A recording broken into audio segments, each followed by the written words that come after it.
Nos últimos anos, tenho ouvido de forma recorrente o comentário de muitas pessoas alarmadas com o ensino de muita gente que parece estar falando contra as disciplinas espirituais. Quando falo de disciplinas espirituais, estou falando daquelas práticas da vida do cristão, vida de oração, vida na palavra, tempo devocional com Deus, seu momento pessoal de adoração, que ao longo de toda a história do cristianismo tem regido a vida dos homens e mulheres fiéis ao Senhor, piedosos, na sua prática devocional. No entanto, ultimamente, aquilo que durante anos foi considerado uma virtude parece estar sendo visto como se fosse algo errado ou uma ameaça.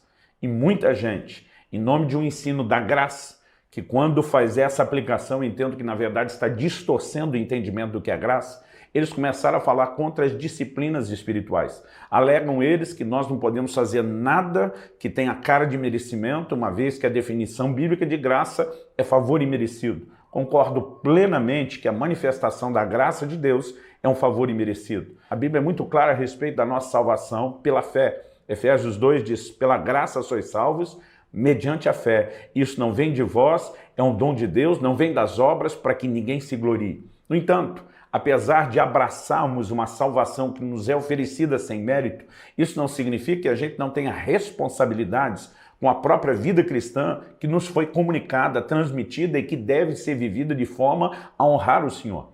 As disciplinas espirituais nunca deveriam ser vistas como mérito. Um dia uma pessoa me criticou e falou para mim, eu não entendo a sua dedicação, parece que você está querendo merecer alguma coisa. Eu olhei para essa pessoa e falei, você está maluco? Se a graça é um favor imerecido, você acha que seria condizente com o entendimento do que é a graça, eu simplesmente achar que qualquer coisa que eu faça me fará merecedor de alguma coisa? Essa pessoa olhou para mim e falou, mas se você então não vai se tornar merecedor de nada, por que essa dedicação? E eu olhei para ele e falei, porque o meu Senhor, que me salvou pela graça, ele merece o melhor de mim. São coisas completamente diferentes. Porque não há nada que eu faço que me torne merecedor. Isso não significa que Jesus não seja merecedor do meu melhor, da minha dedicação. Quando eu olho para as Escrituras, eu percebo claramente a preocupação do próprio Jesus de que as disciplinas espirituais fossem parte da nossa própria vida. Jesus nos ensinou a respeito da oração, Jesus nos ensinou a respeito do jejum, Jesus nos ensinou que nem só de pão viverá o homem, mas de toda a palavra que sai da boca de Deus. Ou seja, o próprio Senhor mostrou que essas práticas, relacionamento com a palavra como alimento espiritual, uma vida de oração diária, Jesus nos ensinou não uma reza, mas um modelo de oração na oração do Pai Nosso, que nós apelidamos de oração do Pai Nosso, diga-se de passagem, não é a forma como a Bíblia se refere a ela, mas é um modelo de oração diário, porque ele nos ensinou a dizer, o pão nosso de cada dia nos dê hoje. E amanhã você ora outra vez, depois de amanhã você ora outra vez. Nesse modelo de oração, obviamente Jesus mostrou que esperava que nós tivéssemos um tempo de oração com Deus todos os dias. Precisamos entender que assim como precisamos da palavra de Deus, o alimento para o nosso espírito, da mesma forma como precisamos do alimento para o corpo, que é diário. Jesus também nos ensina uma vida de oração que é diária. Jesus também ensinou a respeito do jejum. Outro dia uma pessoa olhou para mim e falou, me dê um bom motivo para jejuar, uma vez que nós estamos no tempo da graça. Eu olhei para ele e falei, Jesus jejuou. Ele olhou para mim e disse assim, Jesus estava debaixo da velha aliança, como quem diz, era alguém que fez isso só lá no passado e que esse tempo em que nós estamos não é necessário. Eu olhei para essa pessoa como que dizendo, eu vou ignorar o que você está falando sobre o Jesus que está confinado à velha aliança. Porque muitas vezes as pessoas estão apresentando os ensinos de Jesus como se fosse mero e simplesmente para um judeu da velha aliança. Eu discordo veementemente. O Senhor Jesus diz, ide fazer discípulos das nações, gentios. Batizem eles em nome do Pai, do Filho e do Espírito Santo. Batize quem? Os gentios. Ensine eles quem? Os gentios, a guardarem tudo quanto eu vos tenho ordenado. Inclusive, Jesus diz, quando jejuarem, vocês vão fazer dessa e dessa forma. Ele estava orientando quem? Os judeus? De forma alguma. O tempo todo você vê Jesus falando aos judeus da velha aliança. Ouviste o que foi dito aos antigos? Ele cita a lei de Moisés. Mas o tempo todo ele diz, eu porém vos digo. Ele dá um claro upgrade, uma atualização.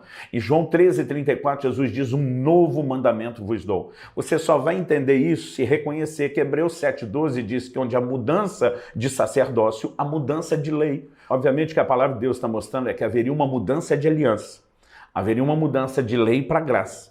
E nessa mudança haveria uma mudança de sacerdócio. O sacerdócio levítico do Velho Testamento seria substituído pelo sacerdócio de Cristo. do Novo Testamento, segundo a ordem de Melquisedeque, como diz o livro de Hebreus. No entanto, esse novo sacerdócio, obviamente, tinha leis. Jesus diz, aquele que tem os meus mandamentos e os guarda, esse é o que me ama. Jesus trouxe mandamentos. Sustentar os mandamentos de Cristo não é a repetição dos mandamentos que foram dados por intermédio de Moisés. Jesus dizia aos judeus, ouviste o que foi dito aos antigos, lei de Moisés. Logo depois ele dizia, eu porém vos digo. Ele dizia, ouviste o que foi dito aos antigos, amarás o teu próximo e odiarás o teu inimigo. Jesus diz, eu porém vos digo, vocês vão amar os seus inimigos, vão orar por aqueles que vos perseguem. Jesus nunca veio ensinar o judeu do Velho Testamento a ser um bom judeu, obedecendo apenas a lei que lhe foi dada. Ele veio trazer mandamentos claros que deveriam ser obedecidos depois, inclusive o jejum. Quando questionaram o Senhor Jesus, certa ocasião, perguntando por que os discípulos de João e dos fariseus jejuam e os seus não? O Senhor Jesus responde, eles não podem jejuar enquanto o noivo está presente. Dias, porém, virão em que o noivo lhe será tirado, e então jejuarão. O que significa o noivo ser tirado? O noivo é uma referência ao próprio Jesus. Isso significa sua morte, ressurreição, assunção aos céus, até a ocasião da sua vinda. Jesus diz, nesse tempo, que é claramente a definição da nova aliança, nós iríamos jejuar. Portanto, oração, jejum, meditação na palavra, vida de adoração, são todas práticas ensinadas aos cristãos da nova aliança. A Bíblia diz que nós temos que orar sem cessar. Paulo diz isso em 1 Tessalonicenses 5,17. Escrevendo aos Efésios, ele diz, orando em todo o tempo. Então espera-se não só a oração diária que Jesus falou, mas uma vida de oração contínua. Isso é algo que se espera de todo cristão. Assim como Jesus diz, nem só de pão viverá o homem, mas de toda a palavra que sai da boca de Deus, o apóstolo Paulo escreve aos Colossenses e diz, habite ricamente em vós a palavra de Cristo. Portanto, precisamos de tempo lendo, meditando, refletindo na palavra de Deus. São disciplinas que devem marcar a vida do crente. No entanto, alguns pregadores estão dizendo que a gente não precisa disso. Que essas práticas, na verdade, nos induzem a pensar com a mentalidade legalista de merecimento, quando, na verdade, elas não têm absolutamente nada a ver com mérito, com merecimento. Elas são, na verdade, ferramentas poderosas que despertam em nós uma consciência da nova realidade, da nova criação. Quando eu olho para o Novo Testamento, obviamente, eu vejo a palavra de Deus apresentando uma guerra de naturezas. A palavra de Deus fala a respeito de como carne milita, luta, guerreia, batalha contra o espírito luta, milita, guerreia e batalha contra a carne. Atribuir isso como se fosse uma batalha do Espírito Santo contra a carne e não nossa é um grande equívoco. Até porque eu gosto de dizer para as pessoas, se é o Espírito Santo que está lutando contra a carne, como é que na sua vida ele está perdendo de goleada?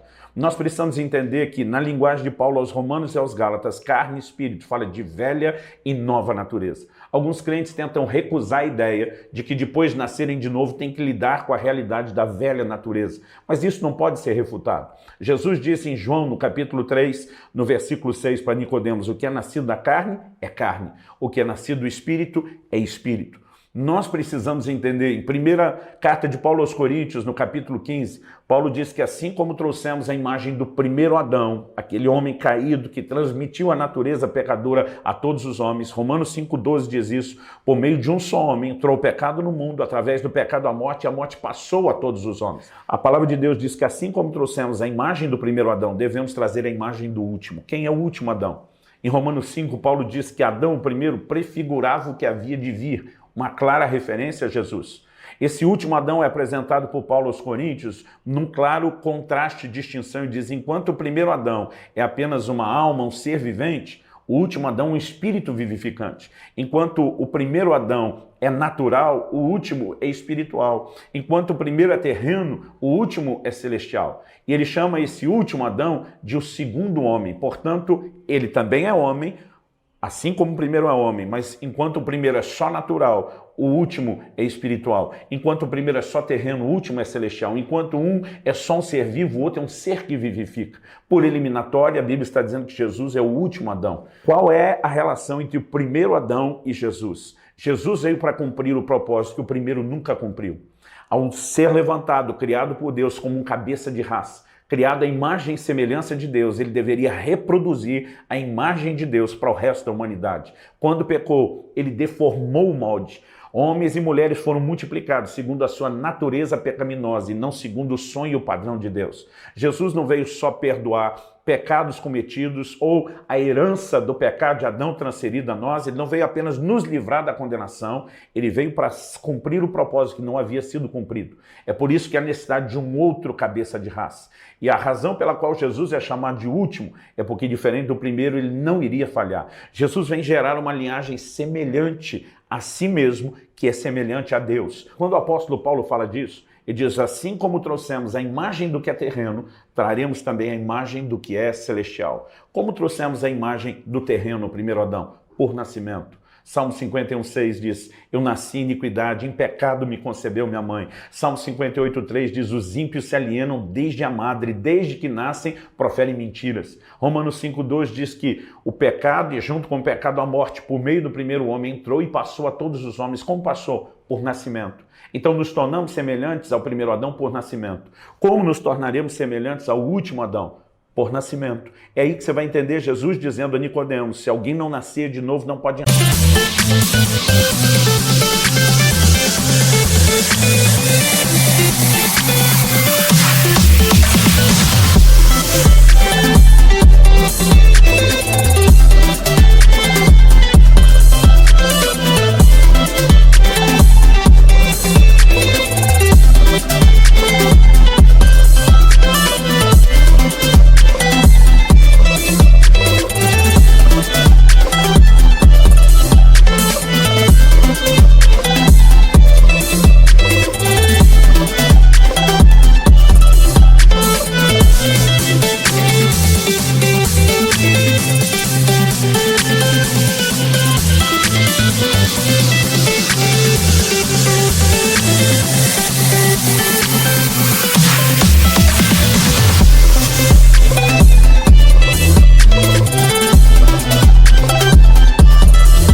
Entrar no reino de Deus. Mas enquanto Nicodemos está achando que nascer de novo é uma repetição do nascimento inicial já experimentado, Jesus deixa claro que não. E diz: o que é nascido da carne é carne, o que é nascido do espírito é espírito. Em outras palavras, como nos tornamos semelhantes ao primeiro Adão? Pelo nascimento segundo a carne. Como nos tornaremos semelhantes a Jesus? Pelo nascimento segundo o Espírito. Quando alguém nasce de novo, ele não tem mudanças físicas, ele não sofre uma mudança mental, intelectual, a mudança é espiritual. Porque no nosso espírito, após o novo nascimento, a natureza de Deus nos foi comunicada. No entanto, a natureza de Deus foi comunicada ao nosso espírito. E quando nascemos de novo, o nosso espírito não desencarnou, não abandonou a carne, o corpo, aonde está a natureza do primeiro Adão. Logo, há um conflito de naturezas. Por ocasião da vinda de Jesus, haverá transformação do corpo. A Bíblia é clara em mostrar a necessidade dessa transformação. Paulo diz que carne e sangue não podem herdar o reino de Deus. Por que não? E diz: porque corrupção que está na carne não pode herdar a incorrupção do reino de Deus. Essa é a razão pela qual há um desfecho de transformação dos corpos, de ressurreição dos mortos e transformação dos vivos por ocasião da vinda de Jesus. Até que esse momento chegue e haja a transformação da carne, ainda lutamos com a velha natureza. Então, quando você lê Romanos 7, pode parecer que Paulo está advogando a teologia da derrota fatídica e inevitável ao pecado. Não está. Quando você entra em Romanos 12, você vê Paulo falando de vitória. Alguns às vezes ensinam como se fosse a teologia da vitória fatídica e inevitável ao pecado. Eu quero te dizer, também não é. O equilíbrio de Romanos 7 com Romanos 8 é você entender que Paulo nos coloca no meio de duas naturezas. E ele diz: os que se inclinam para a carne, velha natureza, pensam, cogitam das coisas da carne. E essa inclinação dá para a morte. Mas ele diz: os que se inclinam para o Espírito, eles cogitam, pensam das coisas do Espírito. E esse pendor, essa inclinação para o Espírito, dá para a vida. O que eu e você precisamos entender é que agora, depois do novo nascimento, precisamos alimentar a consciência espiritual da nova natureza. Quando eu e você gastamos tempo na palavra, tempo de adoração, tempo com a vida de oração, jejuando, buscando a Deus, nós não estamos entrando num lugar que nos torna merecedores das coisas. Nós estamos permitindo que uma consciência maior da realidade espiritual se instale dentro de nós e nos governe. Nós estamos empoderando a nova natureza e enfraquecendo a velha para que a nova natureza nos governe. No entanto, eu vejo muitas pessoas que tomam, na verdade, um porre de entretenimento, fazem de tudo para alimentar os valores carnais, muitas vezes sem ter a consciência de quão sério isso é. Gastamos tempo demais em filmes, seriados, onde a maioria dos seus valores são contraditórios à palavra de Deus. A gente se diverte com a mentira, né, com o adultério, com o engano, com a violência. Muitas vezes estamos lá na frente de um filme torcendo por coisas que na vida real nós condenamos. E não estou dizendo que você, como cristão, não possa ter esse tipo de diversão. A questão que a gente tem que fazer é o balanço. Quanto tempo gastamos alimentando esses valores da carne e quanto tempo gastamos diante de Deus alimentando os valores espirituais? Paulo diz em Colossenses 3, se ressuscitaste com Cristo, buscai as coisas que são do alto, pensai nas coisas que são do alto. As disciplinas espirituais vão ajustar o nosso foco no lugar correto e vão alimentar a nova natureza. Agora eu fico assustado quando vejo pessoas em nome da graça condenando as práticas espirituais, como se quem ora, lê a palavra de Deus, jejua, fosse um bando de legalista e que o certo então é você tomar um porre.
Os valores carnais. Agora, as coisas espirituais se tornaram errados. Isso não é apenas contraditório. Na minha opinião, isso é maligno, isso é satânico, isso é uma estratégia para tentar impedir a igreja de entrar naquele lugar que desde o início Deus nos orientou que entrássemos e não tem nada a ver com merecimento, tem a ver com consciência. Anos atrás, Deus me pediu que fizesse algo que até então nunca tinha feito. Entendo que isso é uma orientação pessoal e o que ele pediu de mim não significa que ninguém tenha a responsabilidade de fazer. Mas o Espírito Santo me dirigiu a um período de 40 dias de jejum na água, direto. E eu costumo dizer, as pessoas estavam próximas, acompanharam isso, perguntam, pastor, como foi o jejum? Qual o impacto disso na sua vida? Eu sei que a maioria estava perguntando sobre uma experiência, né, impactante do mundo espiritual, unção. Eu dizia para as pessoas, esse jejum mudou minha vida. Quando falo a respeito desse jejum, uma das coisas que testemunho é que ele me gerou uma crise. Qual a crise? Tem um temperamento colérico, desse que tem uma inclinação maior talvez do que os outros para a irritação, para se perder a paciência. É algo que ao longo do tempo, ainda que vivendo para dominar isso, muitas vezes eu joguei a culpa no temperamento. Mas durante os 40 dias de jejum, onde não só não estava comendo, mas me intensifiquei em Deus, nas disciplinas espirituais, da oração, da leitura da palavra, da devoção, onde deixei de lado entretenimentos. Algo que me chocou durante esse tempo é que foram 40 dias de uma mansidão que nunca antes eu tinha experimentado. Pastor, qual o motivo da crise? Alguém me perguntou. Não foi uma coisa boa? Eu digo sim, mas acabou jogando fora a minha desculpa quando eu acusava o temperamento. O que nós precisamos perceber é que as disciplinas espirituais nos fazem mais conscientes da nova realidade, da nova criação, nos ajudam a mortificar a carne. Paulo diz em Colossenses 3,5, fazei morrer a vossa natureza terrena. As disciplinas espirituais nos ajudam a tomar consciência da nova realidade, das realidades da criação e nos ajudam a sufocar, a suprimir e a mortificar a carne. Sem elas, nós não vamos caminhar no nível de consciência que deveríamos e não tem nada a ver com merecimento. Tem a ver com consciência espiritual. A Bíblia é clara em dizer de inclinar-se para o espírito ou inclinar-se para a carne. Outro dia alguém me disse, isso é o evangelho do mérito. Falei, negativo. É o evangelho da semeadura e ceifa. Gálatas 6, versículo 7 e 8 diz, Deus não se deixa escarnecer. Outra versão diz, de Deus não se zomba. Tudo que o homem semear, isso também ceifará. O que semeia na carne, da carne colhe corrupção. O que semeia no espírito, do espírito colhe a vida eterna. Nós precisamos decidir onde colocar a nossa essa semente e entender que é de lá que vem a colheita. Se apenas alimentamos uma natureza carnal, a colheita não será diferente. Mas se alimentamos a natureza espiritual, a nova natureza, a colheita também será poderosa. Então que Deus nos ajude a entender, a praticar essas disciplinas, não confundindo elas com mérito e nem deixando que quem não entende o que é mérito ou graça nos impeça de obedecer aquilo que Nosso Senhor, os apóstolos, as Escrituras claramente orientaram que nós deveríamos fazer. Encerro com um pensamento de Dallas Willard que diz: graça é ausência de mérito, não de esforço. Na vida cristã, nenhuma dedicação nos fará merecedores. No entanto, o que se espera de nós é dedicação. Que o Senhor nos ajude a viver nesse lugar e que não sejamos influenciados por conceitos que distorcem a orientação da palavra de Deus, em vez de esclarecê-la ou de nos ajudá-la. Que o Senhor abençoe seu coração e que você experimente graça, inclusive para praticar intensamente as disciplinas espirituais.